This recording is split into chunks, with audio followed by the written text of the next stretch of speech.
Hello everyone, welcome to free online course day 1. नमस्ते, स्वागत छ हजुरलाई हाम्रो splashlight च्यानलमा। आजको भिडियोमा चाहिँ हामीले हजुरहरूलाई सिकाउन जाँदैछौँ how to prep your skin before makeup. So without any delay, let's get into the video. So first step भनेको चाहिँ हाम्रो क्लिन्जर हो।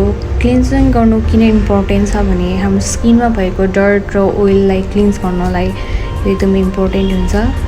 र मेकअप गर्नुभन्दा अगाडि हाम्रो स्किन चाहिँ एकदमै क्लिन र ओइल फ्री हुनुपर्छ।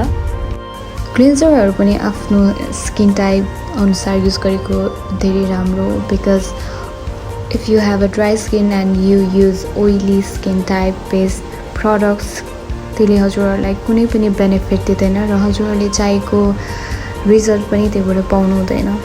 जस्तै ड्राई स्किनमा बेस्ड भएर बनेको प्रडक्टहरूले चाहिँ हाम्रो स्किनको नेचुरल ओइललाई प्रिजर्भ गरेर अनि हाम्रो स्किनलाई क्लिन गर्ने गर्छ। त्यसै गरी ओइली स्किनमा बेस्ड भएर बनेको प्रडक्ट्सले चाहिँ हाम्रो स्किनको डिप पोर्समा गएर तेल र फोहोर निकाल्ने काम गर्छ। सो सेकेन्ड स्टेप भनेको चाहिँ टोनर हो। बजारमा धेरै टाइपको टोनरहरू पाउँछ according to your skin type और वाट्स योर निड। जस्तै if you have a dry skin you will need a toner which will help to moisturize your skin और हाइड्रेट योर स्किन।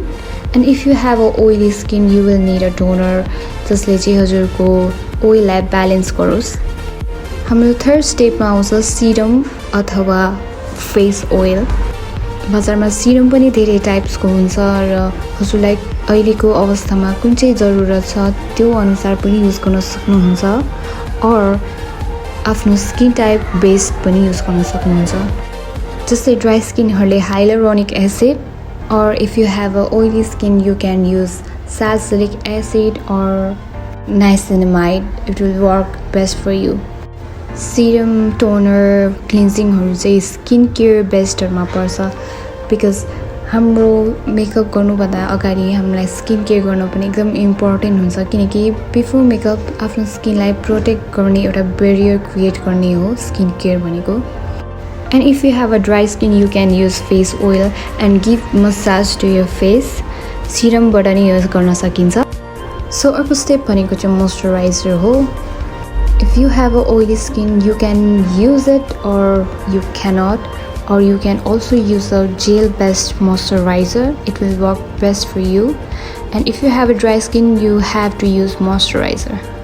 र जुनै स्टेप गर्दा पनि जस्तै मोइस्चराइजिङ र serum लगाउँदाखेरि चाहिँ हाम्रो स्किनलाई मसाज गरेको बेटर हो किनकि यसले चाहिँ हाम्रो ब्लड सर्कुलेसन गर्न हेल्प गर्छ अनि त्यसले चाहिँ हाम्रो स्किनलाई हेल्दी र ग्लोइङ बनाउन पनि हेल्प गर्छ। त्यसको मसाज गरिसकेपछि हजुरलाई फ्रेस अनि रिल्याक्स पनि फिल हुन्छ। जस्तै कहिलेकाहीँ बिहान उठ्दाखेरि हाम्रो फेसहरू अलिकति डल देखिने स्किन पनि अलिक डल देखिने प्रब्लमहरू हुन्छ त्यसलाई चाहिँ हामीले मसाजहरू गरेर पनि रिड्युस गर्न हेल्प गर्न सकिन्छ अनि मसाज गर्दा चाहिँ यसरी लिफ्ट गर्दै मसाज गर्ने। So next step is primer. Primer पनि हाम्रो स्किन टाइप अनुसार युज गर्नुपर्ने हुन्छ। जस्ट लाइक ड्राई स्किनहरूले चाहिँ अलिकति हाइड्रेटिङ प्राइमरहरू युज गर्नुपर्ने हुन्छ टु गिभ यो स्किन ग्लो अनि हाइड्रेट यो स्किन। त्यसै गरेर ओइली स्किनहरूले चाहिँ अलिकति म्याटिफाइङ प्राइमरहरू युज गर्नुपर्ने हुन्छ किनकि उनीहरूको स्किनमा अलिकति तेलहरू हुने साइनहरू आउने प्रब्लमहरू हुन्छ त्यसलाई रिड्युस गर्नको लागि। अनि प्राइमरहरू पनि धेरै टाइपको प्राइमरहरू हुन्छ। ब्राइटनिङ प्राइमर, पोरहरूलाई लुकाउने primer, hydrating primer, mattifying primer, tinted primer, non scented primer, silicone based primer अनि वाटर बेस्ड प्राइमर। यो सबै आफ्नो निड अनुसार चुज गरेर किन्नुपर्ने हुन्छ। जस्तै अब हजुरहरूको स्किन सेन्सिटिभ छ भने you have to use non scented primer.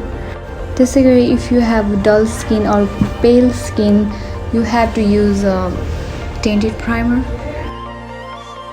So हाम्रो नेक्स्ट स्टेप भनेको चाहिँ सनस्क्रिन हो। सनस्क्रिन पनि आफ्नो स्किन टाइप युज गर्नुपर्ने हुन्छ। जस्तै गरी अब ओइली स्किनले चाहिँ जेल बेस्ड प्राइमरहरू युज गर्नुपर्ने हुन्छ। त्यसै गरी ड्राई स्किनहरूले चाहिँ अलिकति हाइड्रेटिङ सनस्क्रिन जसमा चाहिँ हाइलुरोनिक एसिडहरू भएको युज गर्नुपर्ने हुन्छ।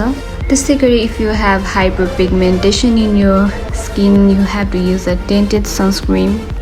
र सनस्क्रिन चाहिँ SPF 30 भन्दा माथि नै लगाउनु एकदम बेस्ट हुन्छ। सनस्क्रिनहरू चाहिँ आफ्नो डर्मेटोलोजिस्टसँग कन्सल्ट गरेर लिँदा अझै बेस्ट हुन्छ। कतिपय प्राइमर फाउन्डेसनमा पनि सनस्क्रिन इन्क्लुडेड हुन्छ, but you should use your sunscreen.